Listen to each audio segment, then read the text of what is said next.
नमस्कार दोस्तों, स्वागत है आप सबका जीएस विथ लेंस पर। यह चैनल आपका स्टडी पार्टनर है जहां हम बोरिंग टॉपिक्स को इंगेजिंग बनाएंगे और कॉम्प्लेक्स कंसेप्ट को सिंप्लीफाई करने की कोशिश करेंगे। अभी हम लोग इंडियन इकोनॉमी को कवर कर रहे हैं और पिछले वीडियो में हम लोगों ने फिस्कल पॉलिसी वाले चैप्टर को डिटेल में कवर किया था। आज के इस वीडियो में हम टैक्सेशन वाले चैप्टर को शुरू करने वाले हैं, तो चलिए शुरू करते हैं। तो यहाँ पे सबसे पहले समझते हैं टैक्सेशन होता क्या है। तो देखिए, ये एक फाइनेंशियल सिस्टम है जिसमें सरकार पब्लिक से पैसा लेती है, जिसे हम टैक्स कहते हैं। ये पैसा लोगों की इनकम, खर्चे या किसी एसेट पे लगाया जा सकता है। गवर्नमेंट इसे कंपलसरी कलेक्ट करती है, मतलब आप टैक्स देने के लिए लीगली बाउंड होते हैं। अब बात करते हैं इसके पर्पज की। इसका सबसे पहला पर्पज है पब्लिक सर्विसेज को फंड करना, जैसे कि schools, hospitals, roads, police, army, ये सब कुछ टैक्स के पैसों से ही चलता है। बिना टैक्स के गवर्नमेंट इन सर्विसेज को प्रोवाइड नहीं कर सकती। यहाँ पे दूसरा पर्पज है इकोनॉमिक स्टेबिलिटी इंश्योर करना, यानी जब इकोनॉमी डाउन होती है तो सरकार टैक्स पॉलिसीज को एडजस्ट करके डिमांड बढ़ाने या इन्फ्लेशन कंट्रोल करने में मदद करती है। यहाँ पे तीसरा पर्पज है इक्विटी प्रमोट करना। इसका मतलब है अमीर ज़्यादा टैक्स देते हैं और गरीब कम। इससे सोसाइटी में थोड़ा फाइनेंशियल बैलेंस बनाए रखने की कोशिश की जाती है। ये सिस्टम प्रोग्रेसिव टैक्सेशन के कॉन्सेप्ट पे काम करता है। तो दोस्तों, टैक्सेशन सिर्फ पैसा लेना नहीं है, बल्कि एक टूल है देश चलाने, समाज सुधारने और इकोनॉमी को बैलेंस में रखने का। अब डिस्कस करते हैं टैक्सेशन सिस्टम इन इंडिया के बारे में। तो देखिए, इंडिया का टैक्सेशन सिस्टम एक ऑर्गेनाइज्ड स्ट्रक्चर के तहत काम करता है, यानी कि यह सिस्टम प्रॉपर रूल्स, रेगुलेशंस और अथॉरिटीज़ के थ्रू चलाया जाता है, जैसे central board of direct taxes और central board of indirect taxes and customs. इनका काम होता है टैक्स कलेक्ट करना, मॉनिटर करना और इंश्योर करना कि सब कुछ लीगल फ्रेमवर्क के अंदर हो। नेक्स्ट पॉइंट है it applies to individuals and businesses. तो देखिए, ये सिस्टम इंडिविजुअल्स से लेकर बिजनेसेस तक सभी पर लागू होता है, चाहे आप एक सैलरीड एम्प्लॉई हो, एक बिजनेसमैन हो या फ्रीलांसर। अगर आप इनकम जनरेट कर रहे हैं या खर्च कर रहे हैं तो आप पर किसी ना किसी फॉर्म का टैक्स लगेगा। नेक्स्ट पॉइंट कहता है कि सिस्टम में कई इंपॉर्टेंट एस्पेक्ट्स होते हैं। पहला है टाइप्स ऑफ टैक्सेज, जैसे डायरेक्ट और इनडायरेक्ट टैक्सेज। नेक्स्ट है प्रिंसिपल्स ऑफ टैक्सेशन, जैसे इक्विटी, सर्टेनिटी, कन्वीनियंस और इकोनॉमी। नेक्स्ट है मैकेनिज्म्स, जैसे टीडीएस यानी कि tax deducted at source, GST mechanism, online return filing system, etc. ये सब इंश्योर करते हैं कि टैक्स कलेक्शन स्मूथ, फेयर और ट्रांसपेरेंट हो। तो दोस्तों, ये था एक छोटा सा ओवरव्यू इंडिया के टैक्सेशन सिस्टम का। तो चलिए अब चलते हैं नेक्स्ट स्लाइड पे। तो दोस्तों, इस स्लाइड में हम डिस्कस करने वाले हैं एक basic but very important concept के बारे में, जो है टैक्स। तो सबसे पहले समझते हैं ये होता क्या है। तो देखिए, it is involuntary fee imposed by government, यानी कि ये एक इनवॉल्यूंटरी फी होता है जो गवर्नमेंट सिटीजन्स और बिजनेसेस पर इम्पोज करती है। इनवॉल्यूंटरी का मतलब है कि ये पैसा देना आपकी मर्जी नहीं, लीगल ऑब्लिगेशन होती है। इसे आपको देना ही पड़ेगा, वरना पेनल्टी या पनिशमेंट हो सकती है। तो अब बात करते हैं टाइप्स ऑफ टैक्सेज के बारे में। तो देखिए, इसके अलग अलग लेवल्स होते हैं। लोकल टैक्सेज जैसे property tax, municipal tax, etc. Regional taxes जैसे वेट, जो अब जीएसटी में मर्ज हो चुका है, स्टेट एक्साइज, ईटीसी। और नेशनल टैक्सेज जैसे income tax, GST, custom duty, etc. हर लेवल पे अलग गवर्नमेंट बॉडीज टैक्स कलेक्ट करती है। तो अब बात करते हैं पर्पज ऑफ टैक्स की। तो दोस्तों, इसका मेन पर्पज होता है पब्लिक वेलफेयर सर्विसेज को फंड करना। सरकार इस पैसों से काफ़ी एसेंशियल एरियाज में खर्च करती है, जैसे defence, health care, education, infrastructure, etc. तो यहाँ पे हमने समझा टैक्स सिर्फ पैसा नहीं है, ये एक रेस्पॉन्सिबिलिटी है जो हम सबकी है, जिससे देश की ग्रोथ और डेवलपमेंट होती है। तो चलिए अब चलते हैं नेक्स्ट स्लाइड पे। तो अब हम समझेंगे types of taxation based on tax burden distribution, यानी टैक्स का बोझ किस तरह लोगों पर पड़ता है उसके बेसिस पर टैक्सेशन के मेथड। तो दोस्तों ये 4 टाइप्स के होते हैं, प्रोपोर्शनल, प्रोग्रेसिव, रिग्रेसिव और डिग्रेसिव। तो चलिए इन्हें एक एक करके समझते हैं।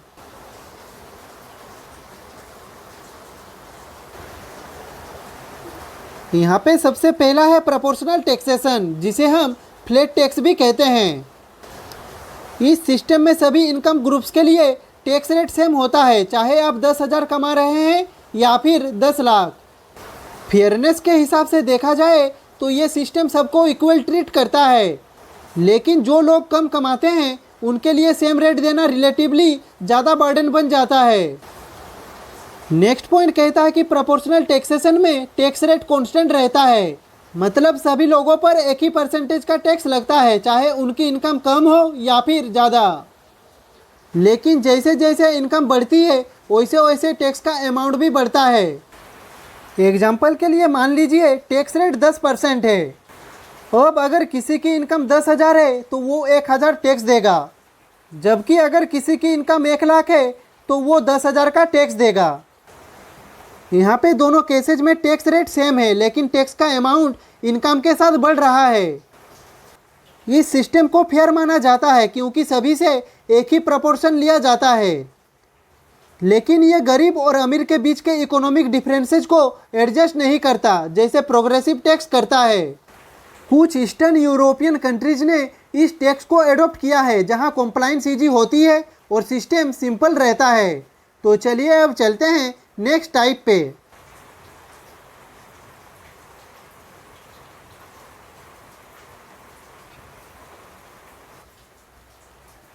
अब बात करते हैं प्रोग्रेसिव टैक्सेशन की। तो देखिए इस मेथड में जैसे जैसे आपकी इनकम बढ़ती है वैसे वैसे आपको ज़्यादा टैक्स रेट देना पड़ता है, यानी rich people pay more, not just in amount but also in percentage. ये सिस्टम इकोनॉमिक इक्वलिटी प्रमोट करता है। जो लोग फाइनेंशियली स्ट्रांग है उनसे ज़्यादा कंट्रीब्यूशन लिया जाता है पब्लिक वेलफेयर के लिए।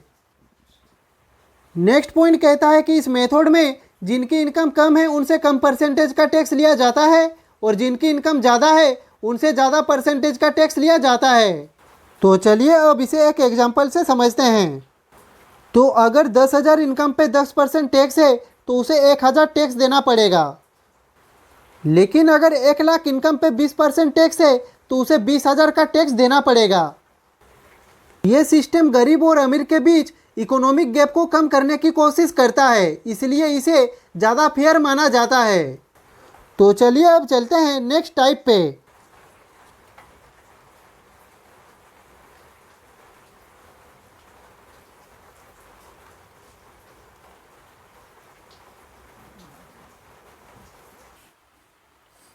यहाँ पे तीसरा मेथड है रिग्रेसिव टैक्सेशन। तो देखिए इसमें टैक्स रेट इनकम के बढ़ने के साथ कम हो जाता है, यानी गरीब लोगों पर ज़्यादा बर्डन पड़ता है अमीर लोगों के कंपैरिजन में।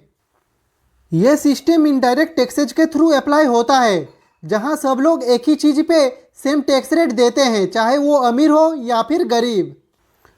तो दोस्तों रिग्रेसिव टैक्सेशन में टैक्स रेट सबके लिए सेम होता है या फिक्स होता है, लेकिन इसका बर्डन लो इनकम लोगों पर ज़्यादा पड़ता है क्योंकि उनकी इनकम का ज़्यादा हिस्सा टैक्स में चला जाता है। तो चलिए अब इसे एक एग्जांपल से समझते हैं। तो देखिए अगर 10,000 इनकम पे 10% टैक्स है तो उसे 1,000 का टैक्स देना पड़ेगा, और अगर 1 लाख इनकम पे 5% टैक्स है तो उसे 5,000 का टैक्स देना पड़ेगा।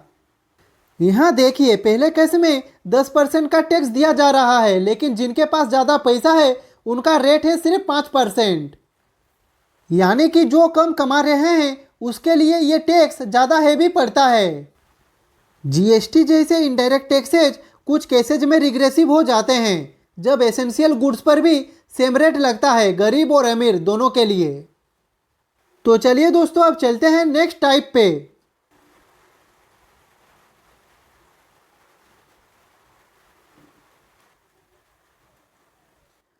अब डिस्कस करते हैं डिग्रेसिव टैक्सेशन के बारे में।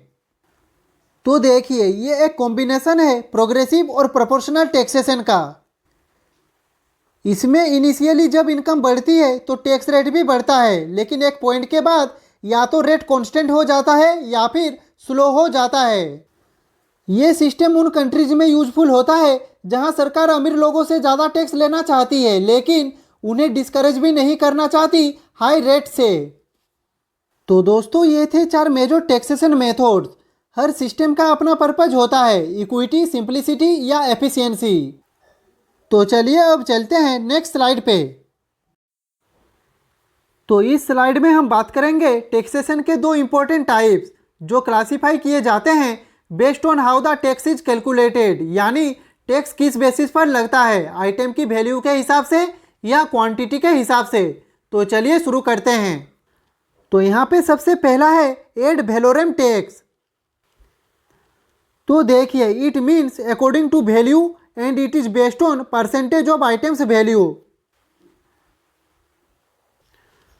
तो दोस्तों, ये एक लैटिन टर्म है जिसका मतलब है अकॉर्डिंग टू वैल्यू, यानी इस टाइप का टैक्स चीज की कीमत के हिसाब से लगता है।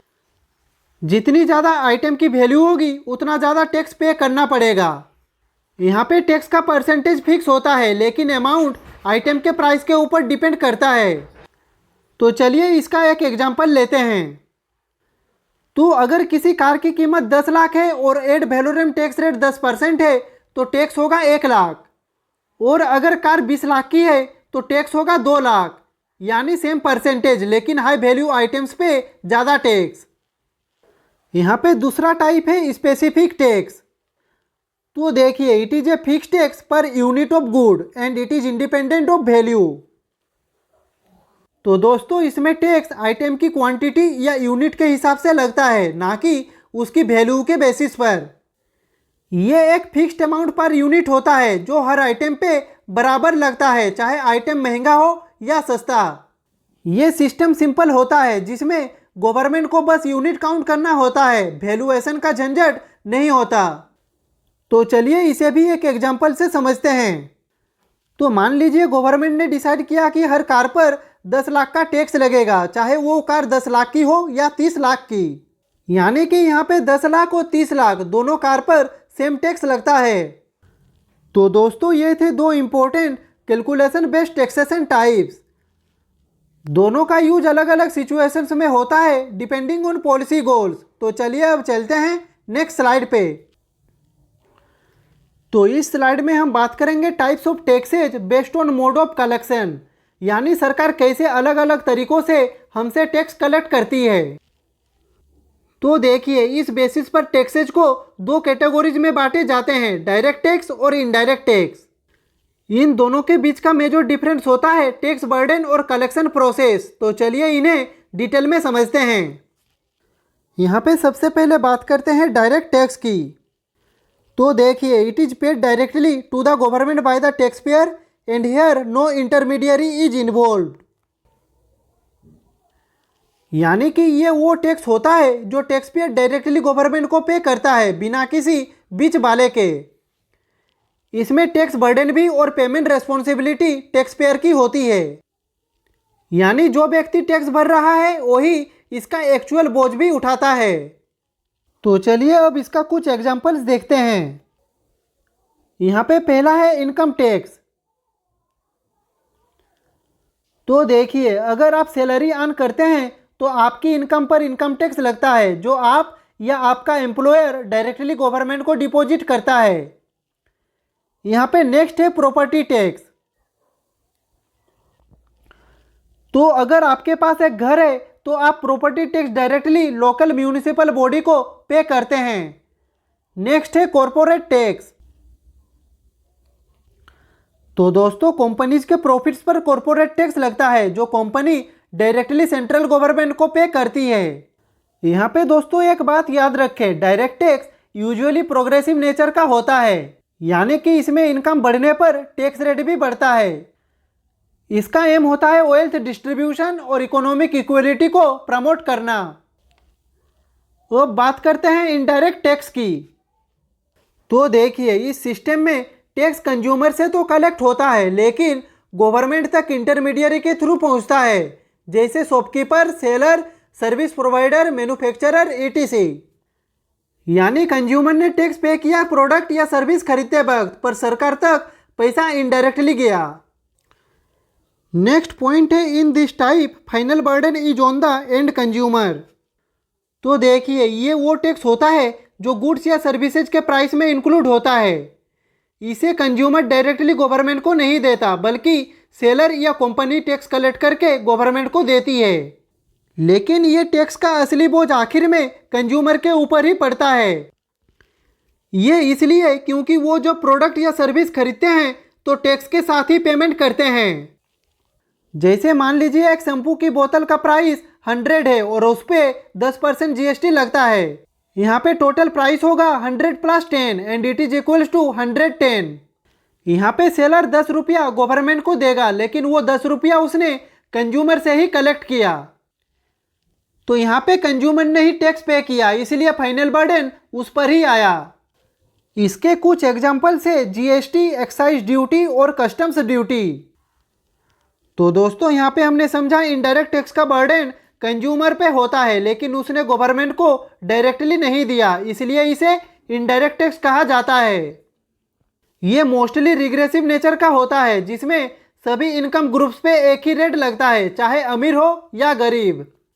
तो दोस्तों, अब आपको क्लियर हो गया होगा कि डायरेक्ट टैक्स और इनडायरेक्ट टैक्स में बेसिक फर्क होता है कलेक्शन प्रोसेस और बर्डन डिस्ट्रीब्यूशन का। डायरेक्ट टैक्स में हम डायरेक्टली गवर्नमेंट को पे करते हैं, जबकि इनडायरेक्ट टैक्स में हम बीच वाले के थ्रू सरकार तक पैसा पहुंचाते हैं। एक इम्पोर्टेंट बात दोस्तों, अगर आपको ये नोट चाहिए तो आप हमारे टेलीग्राम ज्वाइन कर सकते हैं, लिंक आपको डिस्क्रिप्शन में मिलेगा। तो आज के लिए बस इतना ही। नेक्स्ट वीडियो में हम डायरेक्ट टैक्स और इनडायरेक्ट टैक्स को डिटेल में कवर करेंगे। अगर आपका आज के टॉपिक से रिलेटेड कुछ भी डाउट हो तो आप कमेंट बॉक्स में पूछ सकते हैं, और अगर आपको ये वीडियो पसंद आई हो तो लाइक करें, कमेंट करें, शेयर करें, और ऐसे ही इन्फॉर्मेटिव वीडियो देखने के लिए चैनल को सब्सक्राइब करें। मिलते हैं नेक्स्ट वीडियो में, तब तक के लिए खुश रहिए, स्वस्थ रहिए। जय हिंद, वंदे मातरम, भारत माता की जय।